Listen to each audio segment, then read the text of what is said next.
सो आज हम डिस्कस करेंगे एक पर्टिकुलर कोड।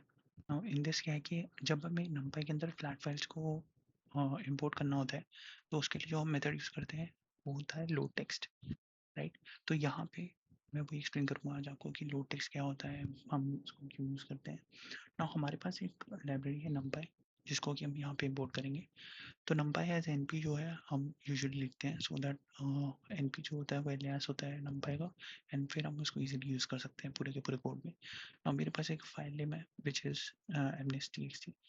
इसके अंदर अब मान लीजिए कि मेरे पास एक पर्टिकुलर कॉमा सेपरेटेड वैल्यूज है एंड ये जो है न्यूमेरिकल फॉर्म में है। नाउ इसके अंदर क्या है कि मैंने एक डेटा वेरिएबल बनाया, उसके अंदर जो मैंने इनपुट लिया that was b np dot load text. और ये जो मेथड है लोड टेक्स्ट ये एक फाइल नेम देगा और एक डिलीमीटर लेगा। डिलीमीटर का मतलब ये है कि अ, ये जो मेरी पर्टिकुलर फाइल है mnest, इसके अंदर जो भी वैल्यूज है वो सब की सब अलग है एक दूसरे से, कॉमा कॉमा लगा हुआ है उनके बीच में। तो हर एक वैल्यू जो है वो अलग है और जो सेपरेशन है उनके बीच में वो जो है वो कॉमा से हो रहा है। तो वो डेटा के अंदर लोड जाएगा। तो जब आप वैल्यू देखोगे डेटा की तो आपको यहाँ पे सारी सारी वैल्यू दिखेगी जो कि इंटीजर फॉर्मेट में है। एज यू कैन सी ये थोड़ा सा ही वैल्यू दिखाता है अपने आउटपुट में। 70000 ये सब, ये जो 7 से शुरू हो रही है सारी की सारी वैल्यूज है।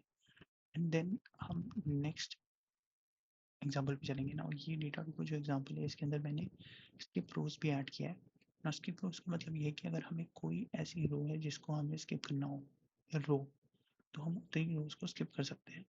फॉर एग्जाम्पल डेटा टू के अंदर मैंने सेम वही चीज़ करा, फंक्शन को कॉल किया, फाइल नेम दिया और डिलीमीटर पास किया, स्किप रोज बंद कर दिया। तो इसका मतलब ये है कि जो मेरी फर्स्ट होगी स्किप हो जाएगी। ये जो फर्स्ट रो है, जो फर्स्ट इंडेक्स में ये वाली रो है, ये पूरी स्किप हो जाएगी, इसकी वैल्यू आउटपुट में नहीं होगी। तो एज यू कैन सी हमारा जो आउटपुट है वो 2 से स्टार्ट हो रहा है, ठीक है।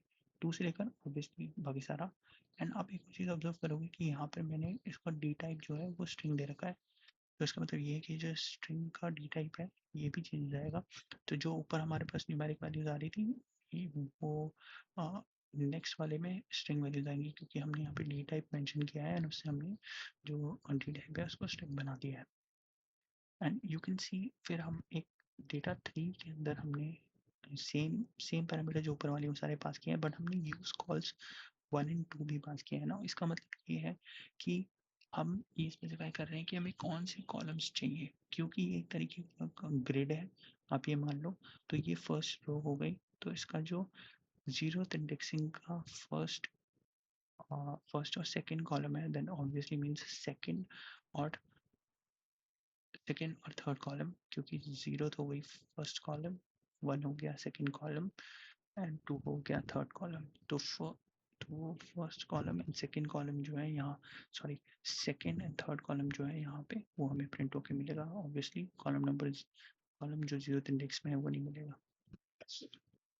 सो एज यू कैन सी कि हमें बस वही दो सिलेक्टेड वैल्यूज मिलेंगी एंड रेस्ट हमें वैल्यूज नहीं मिलेंगी।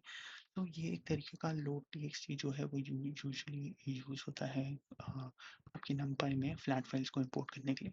ना लोड टीएक्सटी हम क्यों ज़्यादा यूज़ नहीं करते हैं, why do we use panda data frame, is because load TXT जो है वो जो मिक्स्ड डेटा टाइप वाली फाइल्स होता है उनके साथ ढंग से काम नहीं करता है। ये हम प्रीवियस सेशन में देखेंगे कि why is it so, but वो काम नहीं करता है प्रॉपरली।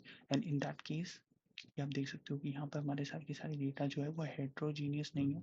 वो एक मतलब कि वो एक ही तरीके का डेटा है, वो एक इंटीजर टाइप का डेटा है एंड हेंस वो तो हम उस चीज़ को यूज़ कर सकते हैं इन दिस केस। तो we can use it. Thank you, I hope आपने कुछ इससे गेन किया हो। प्लीज सब्सक्राइब करो। Thank you.